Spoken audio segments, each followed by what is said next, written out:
What is going on, miners, and welcome back to the Hobbyist Miner channel. Well, in today's video, I'm going to show you guys some of the daily routine items that I do in my shed, some of the things that I check every day that's kind of on my task list every day with having a shed. And then in addition to that, we have a few things that we need to work on today. One, we need to go ahead and replace our filters. They are about 4 months now, 4 months now, and they've gotten really dirty, and I want to replace them before we go all the way into the winter season coming up here on the outside of the shed. In addition to that, I've gone ahead and gotten this hardboard that's got like a clear coat on it, and I want to cut them to size that are the same size actually as the air filters in order to cover some of my gable vent openings, so that as it gets really cold that I can close off some of these just to go ahead and be safe. And so I want to do them now before we actually have a winter and it's, you know, a foot of snow outside and I'm trying to do this. So let's go ahead and head out to the shed and we'll get started with some of our daily routine items. So I'll show you guys exactly what that is. Today's video is sponsored by the team over at ZeroCryptoConsulting.com. Getting started as a home crypto miner can be intimidating, confusing, or just plain frustrating. Well, the team over at Zero Crypto Consulting has you covered. Zero Crypto Consulting specializes in professional, personalized crypto mining training courses, from the basics of understanding cryptocurrency to getting started mining. Currently an advanced miner looking to take your crypto mining farm to the next level? Zero Crypto Consulting can help. If you would like to see what Zero Crypto Consulting is all about, schedule a free 30-minute strategy call with their team using the checkout code TheHobbyistMiner. Thanks again to the team over at Zero Crypto Consulting for sponsoring today's video. All right, so let's head out to the shed. One of the things I do once every 2 weeks actually is we do vacuum the entire shed, the inside, and I do need to get a smaller one. This one's too big. I need to get a smaller one I can keep inside the shed. And another thing I do is mop it. I shouldn't even call it mop it, I guess Swiffer it, whatever you want to call it. But we go ahead and use those mopping cloths or whatever and just wipe down the floor. Helps out a ton. So let's go ahead and head inside as we drop our keys. All right, so I'm going to try to talk right into the mic here.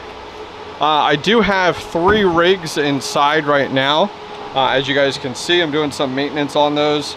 So those are not in here right now. So 3 rigs that aren't even plugged in, that aren't running. I think since last time I showed you guys, I did put my X12 up here, as well as my Jazz Miner and one of our iPolos. I did move back some of my gold shells. They were up in a 4th bedroom, moved them back here. So daily, let's talk about daily. So every day I'm coming out here to the shed just for 5 minutes or so, and I'm just checking my power usage. All I'm doing is checking to make sure that it isn't too crazy, that it hasn't gone up a ton. And what I'm looking for is, this is a 30 amp 240 volt. So I'm making sure that, you know, traditionally at 100% I'd be at 7,200 watts, but that's not safe. So I'm making sure that I'm below the 80% mark, which is about 5,200 watts. So this is our ASIC. It's not, we're good, okay, cool. This is some of our GPU rigs, some of our mini ASICs. We're at 45, so we still got room for growth. And the last one over there is actually, here, let me move these cords, is only at 25 right now. Now that's also because of the fact that I've removed a bunch of rigs in here and they're off. So I just make sure that power is in a good spot. That's kind of the first thing. Safe, you know, safety, everything like that. Another thing that I do is I actually just check for water. So not that I've had any, but just check along the bottom here, just to make sure, check the floor. I just check to make sure that I don't have any water that has come in over the, you know, since the previous day that I checked. Just making sure. I did have some issues in the past where I had to go ahead and do a little extra silicone on the outside because I had a little water coming in here, just a little drip. But I do come out even sometimes in rainstorms just to go ahead and check. So that's like the second thing that we're doing. I do check as well for like extra cobwebs or bugs or anything like that in the corners, just areas to know that I do need to go ahead and clean. So another thing that I do each day, and as I said, it only takes 5 minutes, but we'll go ahead and set up our little step stool, because yes, I can't see up this high right there easily. it's a little bit higher up, is I'll go ahead and come up here, and actually we'll do it over here, it's less as bright. And so I'm checking each one of my PCI cables to make sure there's no browning, no bubbling. That's always a real big indicator of cheap PCI cables or a cheap breakout board, is you actually get these units, these connectors actually get brown, and these actually will start to discolor, and you're just asking for an electrical fire. I've had it happen before with cheaper parts, so I no longer buy the cheaper parts, especially the PCI cables. So I check each of my PCI cables as well as the breakout boards every day, make sure I don't spot anything. Same thing over here, and then I have one more right over here. I recommend that you guys do that, honestly. I have let mine sit for weeks on end and actually found one. It was it was melted down here, and it literally was brown and had a giant bubble off of it. Yeah, it's crazy, but it happens. It really does. What happens is, because these cables aren't thick enough, like these are good, but some of the cheap ones you buy online, they're not thick enough. They go ahead and actually, this connector, I've actually measured the heat with a heat gun, and it's literally like twice as hot as what it should be. And that's what happens, and it causes the fire. So that's the third thing that we do every day out in our shed. So other than that, you know, I make sure that on our ASIC that all the automation that I put in place, not that it's a ton, but that the automation's working properly, making sure that we are at speed 8 when we're above 65, and when we go below 60, it goes to 5. So I just check to make sure that that fan is working properly. When I make sure I keep the ASIC cool, which it's great. It's actually like between 65 and 70 outside right now. Beautiful day here in Pennsylvania, especially for November. Something else that I've been doing, so I have 4 of these fans, and I don't even need 4 running. I only need 1. They're complete overkill. Look at that, speed 3 right now, granted it's 65, 70 out. So what I'll do is I'll turn off the one running, and then I just go ahead and rotate it. I rotate the fans every day, so we're gonna turn this one on. So now this one's on here, and just to keep the fans running, rotating up so that we don't go months or you know, let's say like months without actually running a fan. So I just rotate them between all of these here. Of course, the top ones are more effective because the heat in this lean-to style shed goes up here. And so these, of course, work a lot better to cool the entire shed than the ones at the bottom here. But hey, a little bit overkill, but I'd rather have overkill than not enough. So other than that, that's what I do daily. So what we're gonna do is we're gonna go outside, and we need to pull off the gable vents, and we need to replace these filters. Everything's done from the outside. You don't need to touch anything inside. As you can see in the inside, this screen, which comes with the gable vent, is actually glued. It's like hot glued, I think, to the back of the gable vent. So everything we need to deal with is actually on the outside of the shed. Okay, so we're on the outside of the shed here, and I'll show you guys how to remove these gable vents. So it actually even tells you like the tops right here. You just grab and pull, and they pop off, which is nice and easy. Works out really, really well. And then as you can see, look, this is how things are looking right now. Not exactly in the best of conditions, and that's kind of why we're replacing it right now. So you can see like these are gray, and they're supposed to actually be blue. It's supposed to look like this, but that was kind of covered by the plastic, and the rest of these are gray with all the bugs. So we're actually going to go through. I have a new filter right here. I need to measure it and cut it to size. I'll use the old ones as a template. And so let me go ahead and pull these off and replace them real quick, and I'll show you how we made out.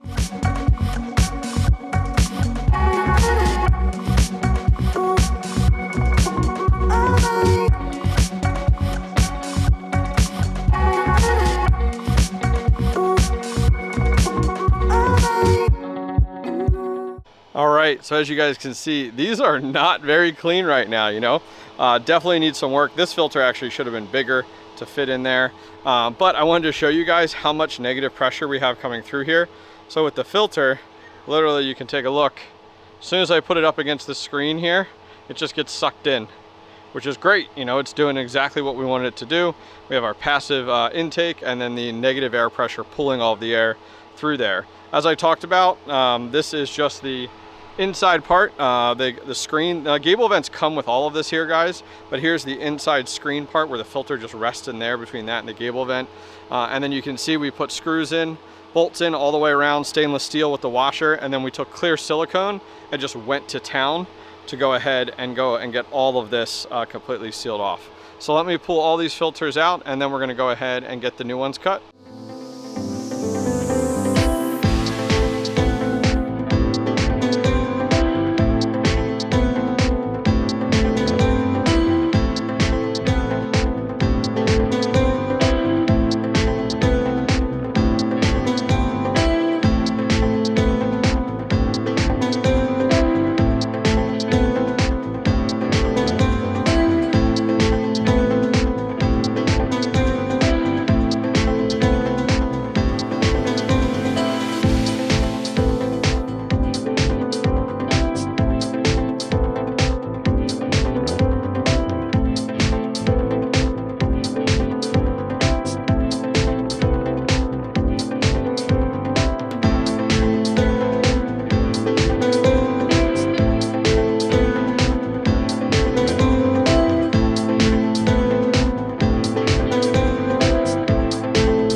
All right, so I wanted to show you guys some of the difference here. I'll hold up.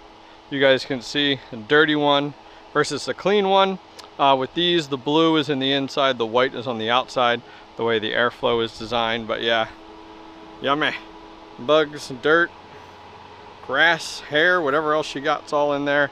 So let me go ahead.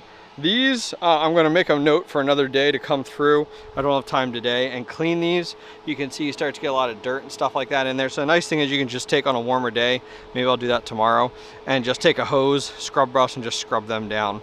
So let me get the gable vents back on.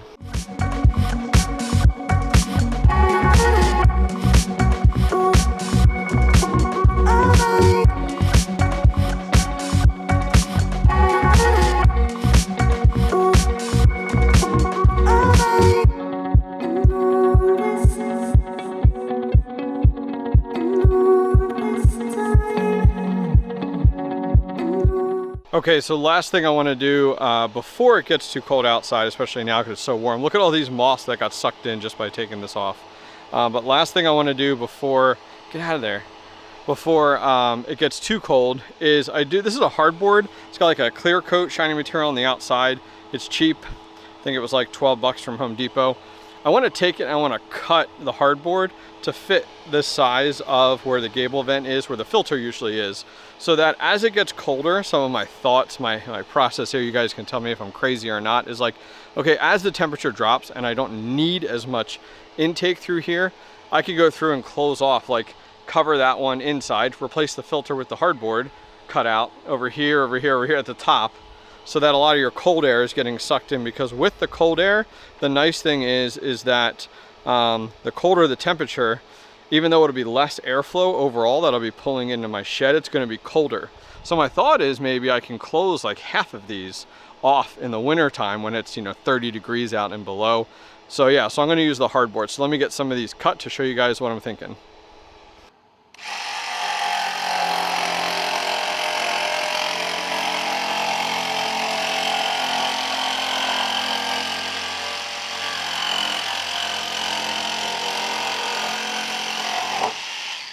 All right, so we got our hardboard cut. So what I'm envisioning is like, okay, here's your summer, spring months, right? And then what I'm thinking is like when it starts to get really cold, we'll remove our filter. And then what we'll do is take the hardboard, which took a few trial and error cuts to get this right.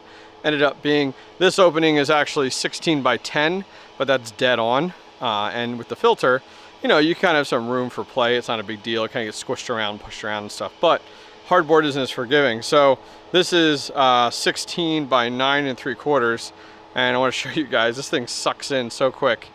Look at that, it just gets sucked in there. Good to go. But that's what I'm envisioning for some of these during my winter months. And this is a test. We'll see how this hardboard works out. It may get too soggy and wet and stuff like that during the winter. But you have to remember, like, there's no playbook for this. Like, there's no guide for this type of stuff. It's very much like trial and error, especially as a home crypto miner. I actually like had to go get like a something to pry this out because it's stuck in there so well. I can't pull it out with my fingers or anything like that. But yeah, other than that, guys, that's it for today. Just getting some stuff done around the shed while it's nice. It's just below 70 in Pennsylvania, so it's a perfect time to come out and get some stuff done. So we're gonna get the rest of our hardboard cut over here, and we'll store that in the garage until we need it. I do need to finish vacuuming and mopping the rest of the shed, and then we'll be good to go for today. If you guys enjoyed the video, give it a thumbs up. Finally, don't forget to hit that subscribe button if you guys enjoy this type of content and want to see more. Take care. Octominer and 9 other YouTubers are going to be giving away 10 prizes to 10 lucky winners. Each YouTuber has their own custom design that has been created and will be available for sale starting on November 1st. There will only be 50 shirts of each design available to buy. Each t-shirt purchase will be worth 50 entries, without any limit on the number of shirts you can buy. You don't want to purchase a shirt? No problem, we got you covered. There are free ways to enter just by clicking the Gleam URL link down below in the description. We will also be giving away a portion of the proceeds to the Water Project Incorporated, a 501c3 nonprofit organization unlocking human potential by providing reliable water projects to communities in sub-Saharan Africa who suffer needlessly from a lack of access to clean water and proper sanitation. The Community Crypto Tuber 500 giveaway will run from November 1st to November 29th. Those will be the available dates to enter. We will be having a live stream on YouTube to select the winners randomly using Gleam on Wednesday, November 30th. Good luck!